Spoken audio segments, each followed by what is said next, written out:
سوال یہ ہے کہ حکومتی تدبیر کے تحت جو نماز پڑھتے ہیں پڑھاتے ہیں اور مساجد کے اندر اور ان کے درمیان وہ 2-2 3-3 فٹ کا جو فاصلہ رکھتے ہیں، اس حوالے سے دیکھیں بھائی، اس حوالے سے میں نے پہلے بھی عرض کیا تھا، دوبارہ پھر ہی عرض کر دیتا ہوں کہ یہ طریقہ بالکل خلاف شریعت ہے۔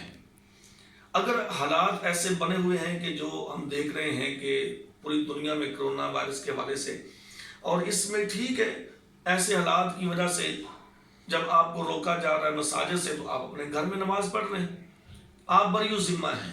اگر مسجد سے کوئی آپ کو منع کرتا ہے، روکتا ہے، تو آپ بری ذمہ ہیں۔ اس کا جواب اللہ تعالیٰ کے ہاں وہ شخص دے گا جس نے آپ کو روکا، منع کیا۔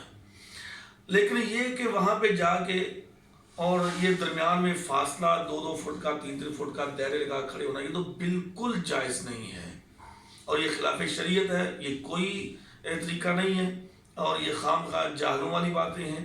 تو اس سے بہتر ہے کہ اپنی نماز گھر میں ادا کر لی جائے، کوئی ضروری نہیں ہے مسجد میں جانا۔ اگر مسجد میں جانا ہے تو پھر طریقہ وہی ہوگا جو طریقہ نبی صلی اللہ علیہ وسلم کا ہے کہ ان تسویۃ الصفوف من اقامت الصلاۃ، کہ صف کا برابر کرنا یہ نماز کا حصہ ہے، لہذا اس میں صف برابر نہیں ہو رہی تو یہ نماز مکمل نہیں ہے۔ اگر نماز باجماعت پڑھنی ہے تو وہ پاؤں کے ساتھ پاؤں ملا کے، کندھے کے ساتھ کندھا ملا کے نماز پڑھنی ہے۔ اگر یہ درمیان میں فاصلہ ہے تو پھر یہ نماز باجماعت نہیں، پھر تو اکیلے آپ کی نماز ہے۔